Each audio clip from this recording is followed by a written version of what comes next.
आपण मगाशी सगळे इन्ग्रेडियंट्स बघितले कैरी कायरसचे. माझा सगळ्यात आवडता पदार्थ आहे हा. मला हा आवडतो कारण याच्यात आंबटपणा कैरीचा असतो. काही जण याच्यात आंबटपणा वेगवेगळ्या इन्ग्रेडियंट्सचा पण वापरू शकतात. काही जण चिंच पण घालतात, लिंब पण पिळतात. मला तोंडाला पाणी सुटतंय, इतका सुंदर पदार्थ आहे. मी काय केलं, मगाशी आपण जी कट करून ठेवलेली कैरी होती ना, त्यातली अर्धी कैरी मी जरा बॉयलरला टाकली आहे आणि अर्धी इथेच ठेवली आहे. बॉयलरला येण्यासाठी ती थोडा थिकनेस येईल आहे. मी जेव्हा ती बॉईल झालेली कैरी याच्यात घालेली आहे. स्टार्ट करायचं. चांगला तडतडलाय हा फ्राय पॅन. तेल पटकन गरम होणार आहे. नेहमीच्या पद्धतीची रेसिपी आहे काही नाही. तेल गरम झालंय, त्याच्यात मी टाकणार मोहरी.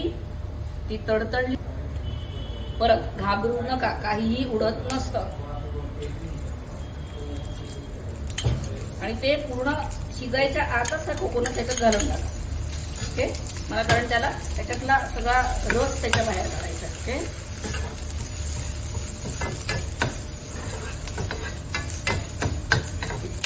सहज होतात ना काही काही गोष्टी. आणि या रेसिपी इतक्या पटापट घरामध्ये होतात. तर तुम्ही म्हणाल आमच्याकडे नारळ कुठे आहे, ग्रेटेड कोकोनट कुठे आहे, सगळं फ्रेश टू होमला मिळतं, सहज मिळतं. हे सगळे ग्रेटेड कोकोनट वगैरे सगळे एकदम ओरिजिनल वाले देतात. छान.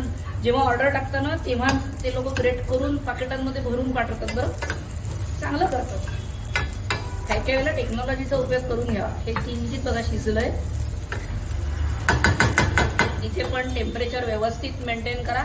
आता ह्याच्यामध्ये मला हळद, तिखट हे सगळं मी टाकणार आहे, पण त्याच्या आधी मी घालणार आहे किंचित हा शेंगदाण्याचा कूट.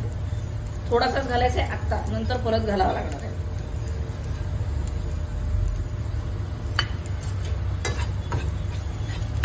हळद, तिखट हवं आहे.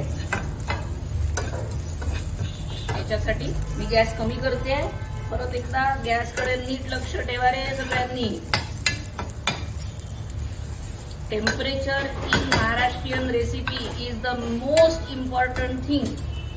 बघा, बॉयलर मी बंद केला. किंचित होऊ द्या याला. जरा खरपूस फ्लेवर येतो याचा छानसा. याला थोडंसं होऊ देत मी. हळद, तिखट आणि धणे पावडरचं प्रमाण सर्व महाराष्ट्रीयन भाज्यांमध्ये सारखं आहे. एका 4 माणसाच्या लोकांसाठीची जेवढी भाजी तुम्ही चिरली आहे किंवा करणार आहात त्याचं प्रमाण सांगते. 1 चमचा हळद, 1.5 ते 2 चमचे तिखट प्रमाण पाहून. तिखट मी याच्यात मिरची घातली आहे, नाही घालत एवढं. 3 चमचे धणे पावडर, घरी छान भाजलेले धणे, त्याची पावडर तयार केली. बरोबर 3 चमचे. जस्ट फेटून घ्या. एकदा स्टर करा. गॅस एकदम कमी पाहिजे, नाही तर मसाला पूर्ण जळेल. बंद केला तरी चालतो. रेसिड्युअल हीट वर शिजवा. ओके, आता मी याच्यात घालणार आहे कैरी. कापलेली कैरी आहे. आणि मी आता ही बॉयलर वाली पण कैरी घालणार आहे.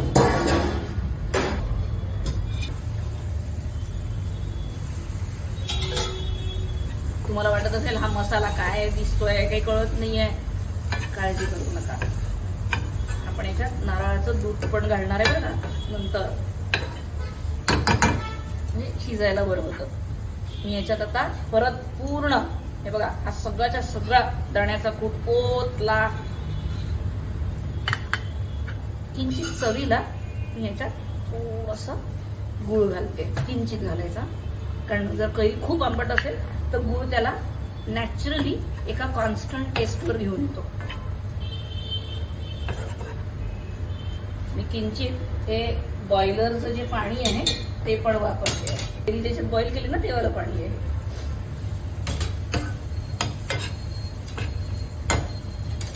म्हणाल बाईचा पसारा केवढा झालाय. असा पसारा करायचा असतो, काळजी करायची नसते.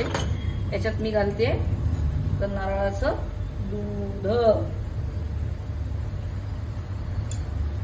हे बघा झालं तयार कैरी कायरस. आता गॅस परत चालू करते.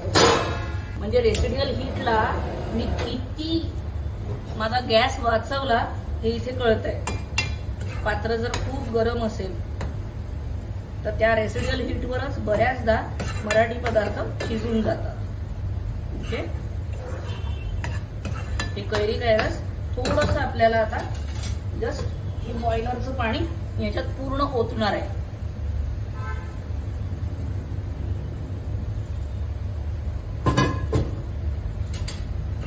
इतकं सुंदर लागतं हे. ह्याच्यातली अर्धी कैरी पूर्ण शिजलेली आहे आणि अर्धी कच्ची आहे. तर तिने एका बॉयलर, तुम्ही चवी कशा घेता?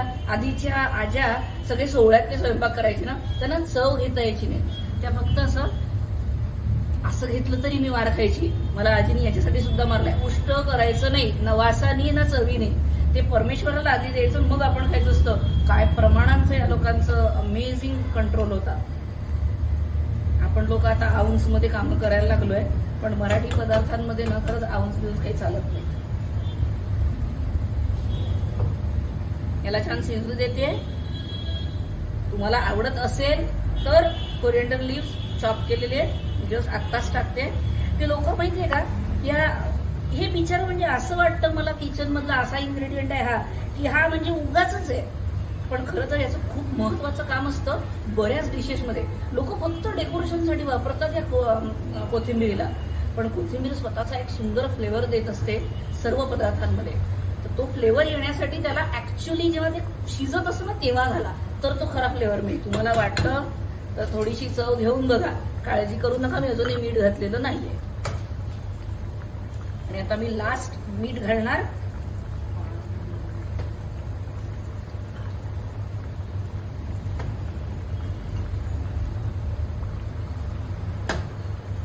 मला आता ऍक्च्युअली वासाने मी ते उष्ट केलेलंच आहे. मी चव बघण्यासाठी जस्ट याला एक ट्राय करणार स्पूननी. काय गरम आहे रे रामा. कैरीचा फ्लेवर परफेक्ट. मी याच्यावर ना एक झाकण टाकून देते आणि मग आपण वाफवून टाकू पटकन याला, की आपलं कैरी काय रस तयार. हे गरम पोळ्यांसोबत, आई गो दुपोळ्या पोळ्या आई मस्त करते आणि आम्ही कैरी काय रससोबत खातोय. मला तर अगदी लहानपणीचे दिवस आठवले बा. मी जस्ट आता फक्त अर्ध्या मिनिटासाठी याला जस्ट कव्हर करते and then we are done. कैरी काय रस तयार.